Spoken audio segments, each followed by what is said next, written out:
Hi friends, ഹെൽമിലൂടെ YouTube ചാനലിലേക്കും Facebook പേജിലേക്കും എല്ലാവർക്കും സ്വാഗതം. ഞാൻ ബെൻസി. ഇന്ന് നമ്മൾ ചെയ്യാൻ പോകുന്നത് ഒരു ഈസി പുഡിംഗ് ആണ്. എൻ്റെ അടുത്ത് കുറെ നാളായിട്ട് പലരും റിക്വസ്റ്റ് ചെയ്തതാണ് ഒരു ഈസി ആയിട്ടുള്ള പുഡിംഗ് ഇടണേന്ന്. എനിക്ക് ഇതുവരെ നല്ലൊരു റെസിപ്പി കിട്ടിയിട്ടില്ലായിരുന്നു. ഇപ്പൊ എനിക്ക് നല്ലൊരു റെസിപ്പി കിട്ടി. അതുകൊണ്ട് ഇന്നത്തെ നമ്മുടെ വീഡിയോ പുഡിംഗ് തന്നെ ആകട്ടെ എന്ന് വിചാരിച്ചു. നമുക്ക് മെയിൻ ആയിട്ട് വേണ്ടത് ചവ്വരി, സാഗോ അല്ലെങ്കിൽ സാബുദാന. ഇതും പൈനാപ്പിളും കൊണ്ടാണ് ഞാനിപ്പോ ഉണ്ടാക്കുന്നത്. നിങ്ങൾക്ക് പൈനാപ്പിളിന് പകരം ഏത് ഫ്രൂട്ട് വേണേലും എടുക്കാം. ആപ്പിൾ എടുക്കാം, ഓമയ്ക്ക എടുക്കാം, ഏത്തപ്പഴം എടുക്കാം. നിങ്ങൾക്ക് ഇഷ്ടമുള്ള എന്ത് വേണമെങ്കിലും എടുക്കാം. അപ്പൊ അതിനുവേണ്ടി ഞാനിവിടെ എടുത്തിരിക്കുന്നത് 1.5 കപ്പ് പൈനാപ്പിൾ എടുത്ത് വെച്ചിട്ടുണ്ട്, ചെറുതായിട്ട് അരിഞ്ഞു വെച്ചിട്ടുണ്ട്. പിന്നെ ചവ്വരി, സാബുദാന, സാഗോ. ഞാൻ ഈ ചവ്വരി ഒരു 10 മിനിറ്റ് വെള്ളത്തിൽ ഇട്ട ശേഷം, അതായത് ചവ്വരിയുടെ മുകളിൽ വെള്ളം നമ്മൾ അരിയൊക്കെ കുതിരാൻ ഇടത്തില്ലേ ഇഡലിക്കും ദോശയ്ക്കും, അതുപോലെ വെള്ളം ഒഴിച്ചിട്ട ശേഷം ആ വെള്ളം ഊറ്റിക്കളഞ്ഞിട്ട് ഒരു 1-2 മണിക്കൂർ വെക്കുമ്പോഴേ ഇതുപോലെ പൊങ്ങി കിട്ടും. ഇതിപ്പോ കണ്ടോ? അത് നമുക്ക് വെള്ളം ഒഴിച്ച് 10 മിനിറ്റ് കഴിയുമ്പോൾ ഞെക്കി നോക്കുമ്പോൾ അറിയാം അത് കുതിർന്നിട്ടുണ്ടോ ഇല്ലയോ എന്ന്. അപ്പോൾ വെള്ളം ഊറ്റിക്കളഞ്ഞ ശേഷം ഒരു 2 മണിക്കൂർ അങ്ങനെ തന്നെ വെച്ചേക്കുക. അപ്പോ ഇങ്ങനെ വലുതായിട്ട് കിട്ടും. പിന്നെ നമുക്ക് വേണ്ടത് 3 മുട്ടയുടെ മഞ്ഞ, വെള്ളയല്ല. പിന്നെ വേണ്ടത് കോൺഫ്ലവർ 2 ടീസ്പൂൺ.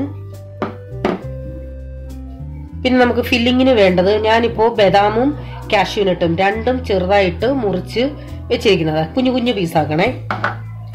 പിന്നെ ഒരു 3 ടേബിൾ സ്പൂൺ തേങ്ങ ചിരകിയത്.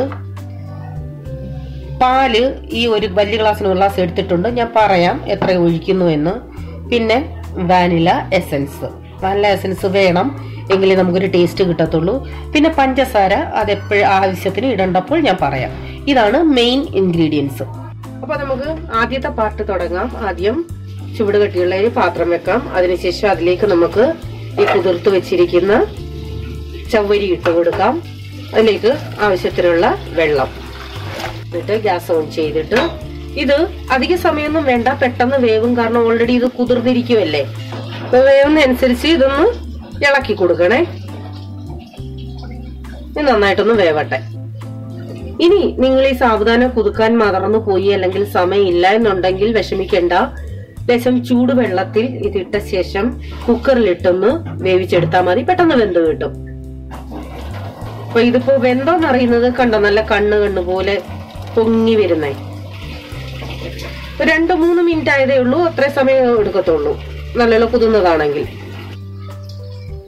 ഇനി നമുക്കിതിലേക്ക് പൈനാപ്പിൾ ഇട്ട് കൊടുക്കാം.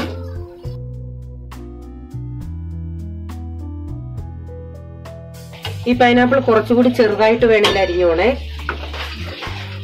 പൈനാപ്പിൾ ഇട്ടിട്ട് ഇതിലേക്ക് നമുക്ക് ആവശ്യത്തിനുള്ള പഞ്ചസാര കൂടി ഇട്ട് കൊടുക്കാം.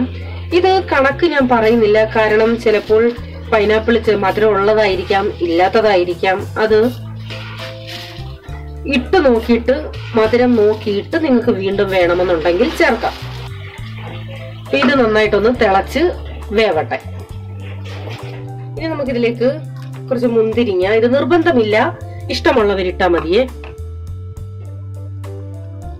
ഇപ്പൊ നമ്മുടെ പൈനാപ്പിള് 3/4 ഭാഗവും വെന്തിട്ടുണ്ട്. മൊത്തത്തിൽ അങ്ങ് വേവേണ്ട, ലേശം നമുക്ക് കടിക്കാൻ കിട്ടണം. പിന്നെ ഈ മുന്തിരിങ്ങ ഞാൻ ഫ്രൈ ചെയ്തിട്ടൊന്നും അല്ല ഇട്ടത്, അല്ലാതെ തന്നെ ഇട്ടതാ. ഇതിൽ കിടന്ന് അത് അങ്ങ് വലുതായിക്കോളും. ഇതേ കണ്ടോ? അപ്പൊ ഫ്രൈ ചെയ്യേണ്ട ആവശ്യമൊന്നുമില്ല, ഇങ്ങനെ ഇട്ടാ മതി. അപ്പൊ നമുക്ക് ഇതാ പരുവം.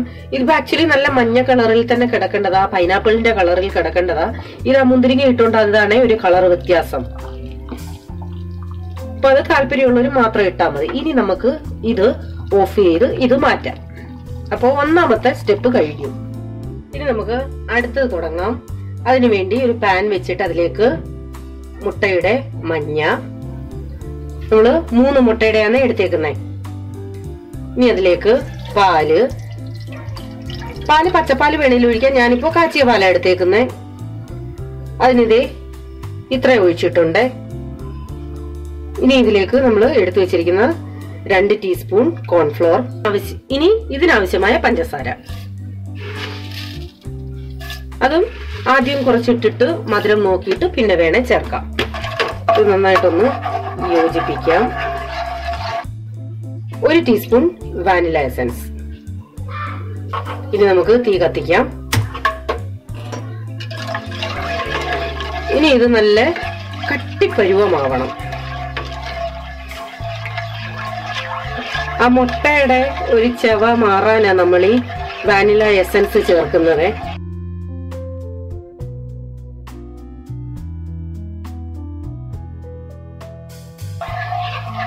ഈ റെസിപ്പി ഞാനൊരു കുക്കറി ഷോയിൽ കണ്ടതാണ്. അപ്പൊ ഒരു ദിവസം ലേശം എടുത്ത് ഞാനൊന്ന് ട്രൈ ചെയ്തു. അപ്പോ നല്ല ടേസ്റ്റി ആയിട്ടും തോന്നി, ഒത്തിരി സിമ്പിൾ ആയിട്ടും തോന്നി. കാരണം പുറത്തുനിന്ന് ഒരു ഇൻഗ്രീഡിയൻസും വേണ്ട, നമ്മുടെ വീട്ടിൽ എപ്പോഴും ഉള്ള ഇൻഗ്രീഡിയൻസ് ഒക്കെ തന്നെയാ. കട്ടിയായി വരുന്നുണ്ട്. ഞാനിത് ഓഫ് ചെയ്തു. കട്ടിയായി തുടങ്ങുന്നുണ്ടേ നമുക്ക് ഓഫ് ചെയ്യാം. ഇത് നല്ല ക്രീമാവും.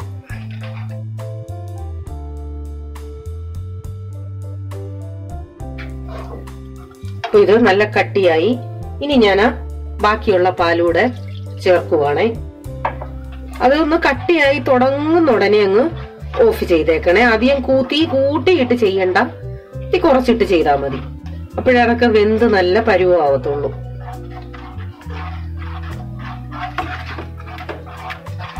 വാനില എസൻസിന്റെ മണം നിങ്ങൾക്ക് കുറവായിട്ട് തോന്നുന്നുവെങ്കിൽ കുറച്ചുകൂടി ചേർക്കാം. ഞാൻ കുറച്ചുകൂടി വാനില എസൻസ് ചേർക്കുവാണേ.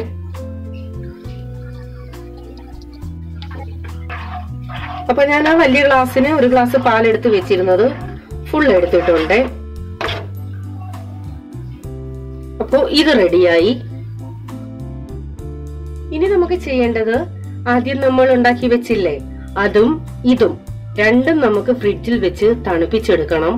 പെട്ടെന്ന് നിങ്ങൾക്ക് കഴിക്കണമെന്നുണ്ടെങ്കിൽ ഫ്രീസറിൽ വെച്ച് തണുപ്പ് അഡ്ജസ്റ്റ് ചെയ്ത് എടുക്കാം. അതല്ലെന്നുണ്ടെങ്കിൽ നോർമൽ ആയിട്ടുള്ള സ്ഥലത്ത് വെച്ചാൽ മതി. അത് നിങ്ങളുടെ ഇഷ്ടം അനുസരിച്ച് നിങ്ങൾ ചെയ്തോ. അപ്പൊ ഇത് എങ്ങനെയാണ് സെറ്റ് ചെയ്യുന്നതെന്ന് ഞാൻ കാണിക്കാം. ആദ്യം നമുക്ക് നമ്മൾ ആ ഉണ്ടാക്കി വെച്ച ആദ്യം പൈനാപ്പിളിന്റെ ആ കൂട്ട് ഇതിലേക്ക് ഒഴിച്ചു കൊടുക്കാം. നമ്മൾ ഈ പൈനാപ്പിളും ചവ്വരിയും വേവിക്കുമ്പോൾ ശ്രദ്ധിക്കണം, അത് അധികം വെള്ളമാവരുത്. അധികം വെള്ളമായാൽ നമുക്ക് ആ പൈനാപ്പിള് കടിക്കാൻ കിട്ടില്ല. ഇതൊരു ലേശം വെള്ളം കൂടിപ്പോയി. നിങ്ങൾ ആ ഉണ്ടാക്കുമ്പോൾ അത് പ്രത്യേകം ശ്രദ്ധിക്കണേ. പൈനാപ്പിൾ ഇട്ട് കഴിഞ്ഞിട്ട് വെള്ളം അധികമാകരുത്, അല്പം കട്ടിയായിട്ട് തന്നെ വേണം. ഇനി നമുക്ക് നമ്മൾ രണ്ടാമത് ചെയ്തതില്ലേ അത് ഇതിന്റെ മുകളിലേക്ക് ഒഴിച്ചു കൊടുക്കാം.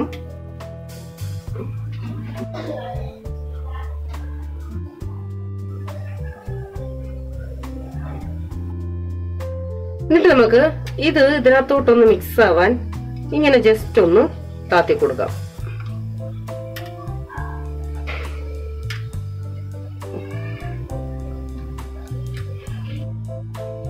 ഇനി നമുക്കിത് ഫ്രിഡ്ജിൽ വെച്ച് തണുപ്പിച്ചെടുക്കണം. ബാക്കിയുള്ളതും ഇതുപോലെ തന്നെ വേറെ ഏതെങ്കിലും പാത്രത്തില് സെറ്റ് ചെയ്ത് വെച്ചിട്ട് നമുക്ക് ഫ്രിഡ്ജിൽ വെക്കണം. ഇനി നമ്മൾ ഉണ്ടാക്കാൻ പോകുന്ന നട്ട്സിന്റെ ആ കൂട്ട് ഇപ്പൊ ഇടരുത്. ഇത് നന്നായിട്ട് തണുത്ത ശേഷം മാത്രമേ അതിൽ ഇടാവൂ. അപ്പൊ ഇത് ഞാൻ ഫ്രിഡ്ജിൽ വെക്കട്ടെ. ഇനി നമുക്ക് ഡെക്കറേറ്റ് ചെയ്യാനുള്ളത് ചെയ്യാം. അതായത് നമുക്ക് നമ്മുടെ പുഡിങ്ങില് ഇടയ്ക്കൊന്ന് കടിക്കാൻ. അപ്പൊ അതിനു വേണ്ടി നമ്മൾ എടുത്തു വെച്ചിരിക്കുന്ന തേങ്ങ അതൊന്ന് ഡ്രൈ ആവട്ടെ. ഇനി ഇതിലേക്ക് നമ്മള് ക്രഷ് ചെയ്ത് വെച്ചിരിക്കുന്ന അണ്ടിപ്പരിപ്പും ബദാമും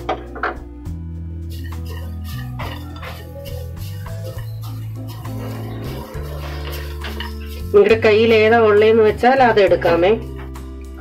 ഇനി ഇതിലേക്ക് നമുക്ക് പഞ്ചസാര ഇട്ട് കൊടുക്കണം.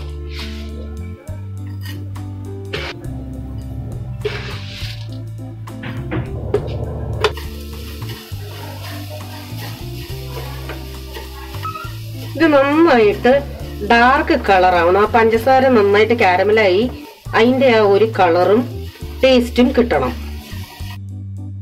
ഇതുപോലെ നല്ല ഡാർക്ക് ആവണേ, എങ്കിലേ ആ പഞ്ചസാര കാരമലായി നമുക്ക് നല്ല ടേസ്റ്റ് കിട്ടത്തുള്ളൂ, ക്രിസ്പി ആവത്തുള്ളൂ.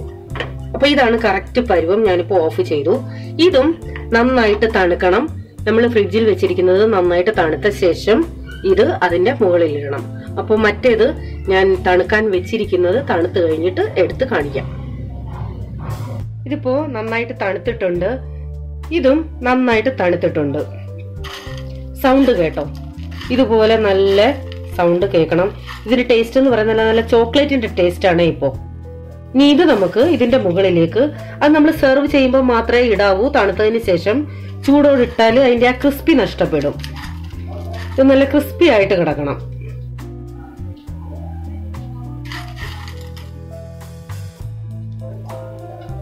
അപ്പൊ എത്രയും വേണോ അതിനനുസരിച്ച് നിങ്ങൾക്ക് ഇടാം. ഇനി നമ്മൾ ഈ ഉണ്ടാക്കിയത് ഇത് അധികമുണ്ടെങ്കിൽ നമുക്ക് ഫ്രിഡ്ജിൽ വെച്ച് സൂക്ഷിക്കാം. ആവശ്യമുള്ളപ്പോൾ ഇങ്ങനെ പുഡിംഗ് ഉണ്ടാക്കുമ്പോൾ അതിന്റെ മേളിൽ ഡെക്കറേറ്റ് ചെയ്യാൻ എടുക്കാം. ഇപ്പൊ നമ്മുടെ സാഗോ പൈനാപ്പിൾ പുഡിംഗ് റെഡി ആയിട്ടുണ്ട്. വളരെ എളുപ്പമല്ലേ, അധിക സമയമൊന്നും വേണ്ട. ശ്രദ്ധിക്കേണ്ട കാര്യം, ആദ്യം നമ്മൾ ചവ്വരിയും പൈനാപ്പിളൂടെ വേവിക്കുമ്പോൾ അധികം ഗ്രേവി ആക്കണ്ട. ഒത്തിരി വെള്ളം കൂടിപ്പോയാൽ നമ്മുടെ ആ ടെക്സ്ചർ കറക്റ്റ് കിട്ടത്തില്ല. അത് ശ്രദ്ധിച്ചാൽ മാത്രം മതി. ഇനി ഇത് നമുക്ക് സെർവ് ചെയ്യാം. ഇത് കഴിക്കേണ്ട വിധം ആദ്യം നട്ട്സ്, പിന്നെ നമ്മൾ സെക്കൻഡ് ലെയർ, പിന്നെ ആദ്യം ഇട്ട പൈനാപ്പിൾ, അങ്ങനെയല്ല. ഈ 3 ലെയറും കൂടി ഒരുമിച്ച് തന്നെ സ്പൂണിൽ വരത്തക്ക വിധം വേണം കഴിക്കാൻ, അല്ലെങ്കിൽ ടേസ്റ്റ് കാണില്ല. സോ നമ്മുടെ ചവ്വരി പൈനാപ്പിൾ പുഡിംഗ് റെഡി ആയിട്ടുണ്ട്. എല്ലാവരും ഇത് ട്രൈ ചെയ്യണം, അഭിപ്രായം അറിയിക്കണം. ഇതുപോലുള്ള ഈസി ഡിഷുമായി ഞാൻ ഉടൻ വരാം. Till then bye, God bless you.